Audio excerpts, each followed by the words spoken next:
Hey guys, today I'm doing extreme rant on one course meal. More like one very horrible meal. Oh my goodness, this episode doesn't deserve to exist. I will tell you reasons why. But first, let's start off with the positives. Do I have any positives for this? Well, surprisingly, yes. I'm probably going to get hate for this, but the only positive I have is that the beginning, before Pearl showed up, this episode actually seemed like it would do pretty good. Like, how Plankton was fighting crabs. It was actually really interesting, and it was a really interesting and fun scene. And how Mr. Krabs was using SpongeBob as a pea gun. Like peas, the food to eat. That scene was actually pretty funny. And the way Plankton attacked to get in, that was actually funny. But for negatives, oh my gosh. There is so many negatives, it's not even funny.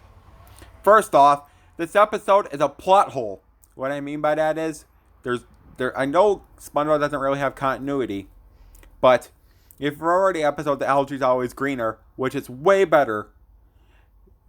Sorry, I'm not exactly sure what else to call it besides a plot hole or no continuity, but that was the first time Plankton and Pearl ever met, and Plankton was never scared of Pearl in that episode. And 8 years later, in 2010, this episode aired. And oh my gosh, this episode is cancerous bullcrap. Number 2, Mr. Krabs drives Plankton to suicide. What the hell, Nickelodeon? Why the hell were you thinking that? Oh my gosh.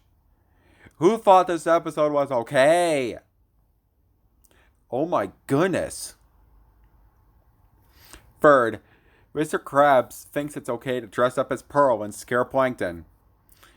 That's taking it a little too far.